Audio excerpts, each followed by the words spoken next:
Imagine करके देखो 26 साल का लड़का यहाँ पर एक बाबा बन गया।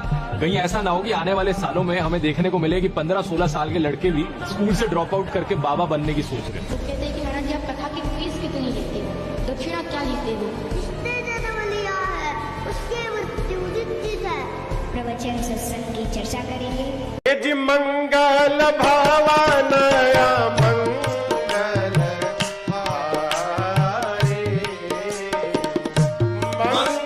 साला कभी मैंने सोचा नहीं था ध्रुव राठी की बातों पे भी मुझे कभी एग्री होना पड़ेगा, लेकिन आज देख लो इसकी कही हुई बातें सच हो रही हैं। कहीं ऐसा ना हो कि आने वाले सालों में हमें देखने को मिले कि 15-16 साल के लड़के भी स्कूल से ड्रॉप आउट करके बाबा बनने की सोच रहे हैं। इसने तो 15-16 साल कुछ ज्यादा ही बोल दिया। लिटरली 9-10 साल के बच्चे जिनके रात में गीले किए हुए कच्चे भी 2 दिन तक नहीं सूखते ना, वो मार्केट में बाबा बने घूम रहे।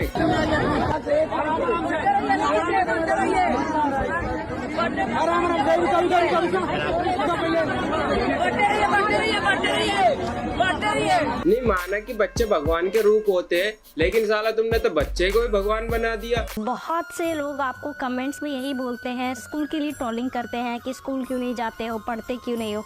आपको बुरा नहीं लगता? तो उनको कह रहा है जो उनको कहने दो। मुझे ठाकुर जी की भक्ति करनी है, मुझे करने दीजिए। मुझे फर्क नहीं पड़ता कि जमाना क्या कहता है, मुझे तो ये पता है कि कान्हा मुझे अपना कहता है। नहीं मतलब जब हम 9-10 साल के बच्चे थे, स्कूल जाते समय हमारे माँ बाप 2 रुपए दे के भेजा करते थे।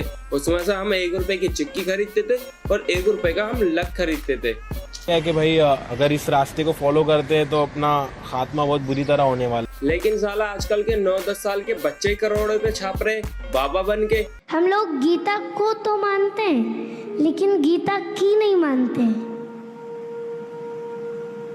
अर्थात हम लोग गीता पुस्तक तो मानते हैं, हाँ गीता पुस्तक भगवान के मुख से निकली है। वाह। देखो मैं ये नहीं कह रहा कि सनातन धर्म का प्रचार करना गलत है या फिर कथा सुनाना गलत है। नहीं, मैं भी एक सनातनी हूँ और मुझे गर्व है सनातनी होने पर। लेकिन दिक्कत पता कहाँ आती है? जब आप अपने फायदे के लिए अपने धर्म का मजाक बनाते हो।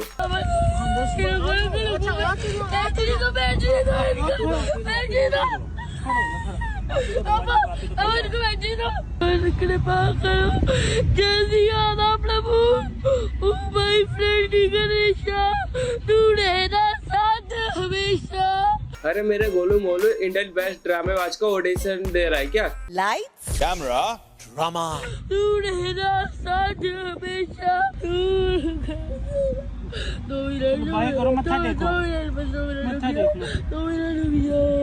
तुमको तो हम ये भी नहीं कह सकते तुम बालक बुद्धि हो, क्योंकि साला तुम खुद ही एक बालक हो।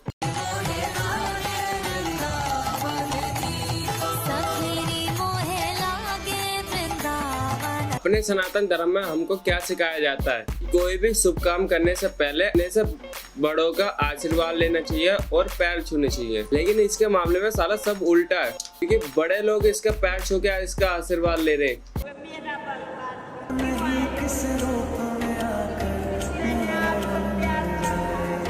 बरसाना में एक दादी माँ मिली, वो मुझ में प्रभु के दर्शन कर रही थी।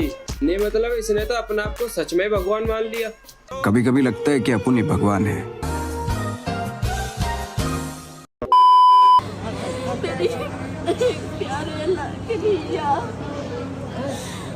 हो गई है तो तेरे दर्शन करके। मतलब इतनी भी अच्छी एक्टिंग नहीं करनी चाहिए जो सामने वाले को समझ में आ जाए। क्यों करते हो यार ये सब धर्म के नाम पे? सच में तुम्हें धर्म के प्रतीक आस्था होती ना, तुम ऐसा हर जगह कैमरा लेके नहीं घूम रहे होते। तुम्हारे लिए धर्म का मतलब एक सोशल मीडिया का कंटेंट बन चुका है, बाकी कुछ नहीं। थे जो बोलते थे अभिनव की छोटी छोटी बातों पे होता था कि अभिनव आप क्यों ऐसे करते हो, अभिनव ये क्यों, बहुत उम्र पड़ी है, बूढ़े हो जाओगे तब करना, आप इसे क्यों कर रहे हो भक्ति। बहुत लोग इसको बोल जाते थे जाते आते, मुझे भी बोलते थे अभी तो ये छोटा है, आपने इसे कहाँ लगा दिया, क्यों कर रहा है ये सब कुछ। अब पता है वो जो लोग पहले ये सब कुछ बोलते थे ना अभिनव को, अब वो आते हैं और अभिनव को कहते हैं आपके साथ एक फोटो खिंचवा ले। तो वो मुझे लगता है कि जो चाहिए था ना हमें वो मिल गया। व्हाट यू मीन जो चाहिए था मिल गया तुम्हें? मतलब तुम्हें यही चाहिए था कि तुम्हारा बच्चा पॉपुलर हो जाए और लोग उसके साथ फोटो खिंचवाए, है ना? जो लोग पहले ये सब कुछ बोलते थे ना अभिनव को, अब वो आते हैं और अभिनव को कहते हैं आपके साथ एक फोटो खिंचवा ले। तो वो मुझे लगता है कि जो चाहिए था ना हमें वो मिल गया। नहीं मतलब आप लोगों का मेन इंटेंशन ही अपने बच्चों को पॉपुलर करना था, तो फिर धर्म ही क्यों?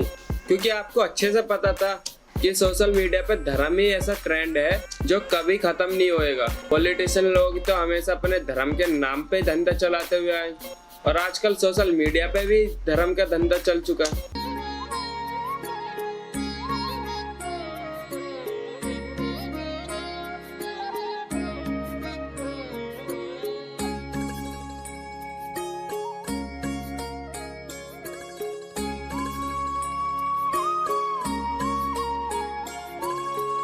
जिस कृष्ण जी को हम अपने भगवान मानते हैं, जिनके ऊपर हमारी आस्था है, जो हमारे लिए सब कुछ है, उसी कृष्ण जी को अपने कंटेंट के लिए खिलौना बना दिया।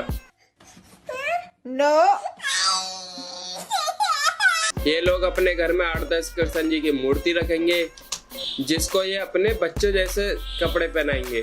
फिर ये लोग उनको बाहर घुमाने ले जाएंगे। लोग अपने वीडियो के थ्रू ऐसा शो करते हैं कि ये कृष्ण जी के कितने बड़े भक्त हैं, जबकि ऐसा कुछ भी नहीं है। ये बस सस्ता फेम पाने के लिए भगवान का यूज करते हैं। शर्म आनी चाहिए आपको। अब इसी बच्चे को देख लो, कृष्ण जन्माष्टमी के दिन इसके कृष्ण जी की तबीयत खराब हो गई थी, तो ये परेशान होकर रोने लगती है। कृष्ण जी को चंदन का लेप लगाती है, उनको पानी पिलाती है, लेकिन फिर भी कृष्ण जी की तबीयत ठीक नहीं होती।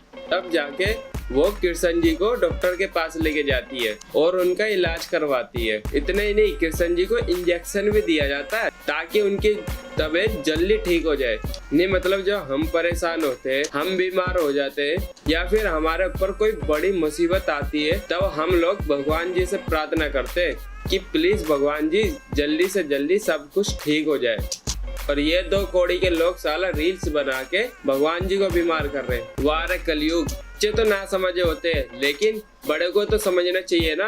बच्चों को क्या है, बच्चे तो दीवार पे पपड़ी लिखड़ी हुई को भी भगवान समझ बैठेंगे। पिताजी की दर्शन कर लो सात संगत जी। धन धन सतगुरु तेरे आसरा, सात संगत जी पिताजी के दर्शन कर लो।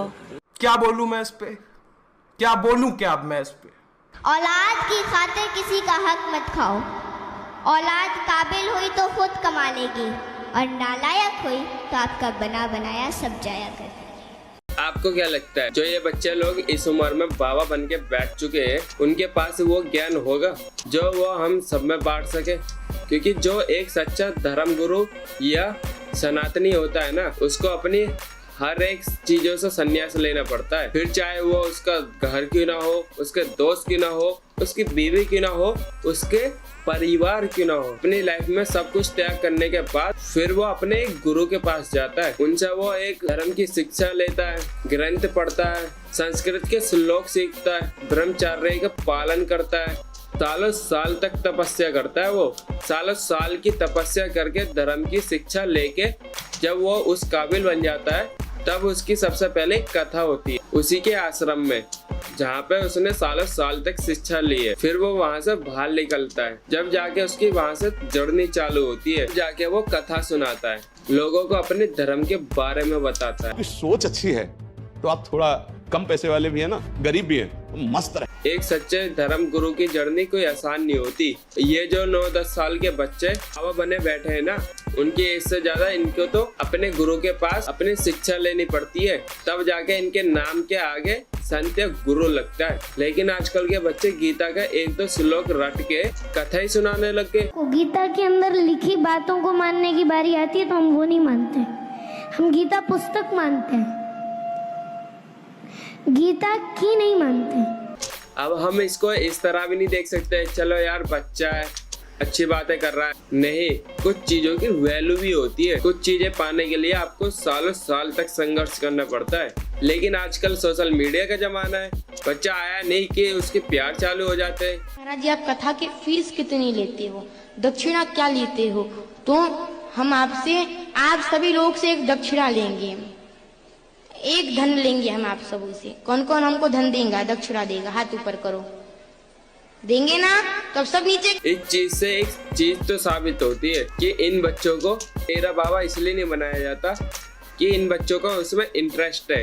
ये कम उम्र में बाबा इसलिए बने बैठे हैं ताकि इनके पेरेंट्स को पता चल चुका है इसी चीज में पैसा, पावर और नाम है। यही चीजें गलत है। मुझे भी बोलते थे अभी तो ये छोटा है, आपने इसे कहाँ लगा दिया, क्यों कर रहा है ये सब कुछ? अब पता है वो जो लोग पहले ये सब कुछ बोलते थे ना अभिनव को, अब वो आते हैं और अभिनव को कहते हैं आपके साथ एक फोटो खिंचवा लें, तो वो मुझे लगता है कि जो चाहिए था ना हमें वो मिल गया। देखो भगवान में रुचि सबको होनी चाहिए, चाहे वो बच्चा हो या फिर बूढ़ा, लेकिन अगर आप भगवान का नाम ही इसलिए ले रहे हो ताकि आपका फायदा हो सके, ताकि आपके सोशल मीडिया पे व्यूज आ सके, उनके नाम पे आपकी कमाई हो सके, तो फिर ये गलत बात है। तो आपको क्या लगता है इन बच्चे वाले बाबाओं के बारे में? कमेंट करके जरूर बताएं। तो वीडियो अच्छी लगे तो लाइक कर देना, चैनल को कर देना सब्सक्राइब। और गाइस मेरी तरफ से आप सभी को नवरात्रि की हार्दिक शुभकामनाएं। तो मिलते हैं नेक्स्ट वीडियो में।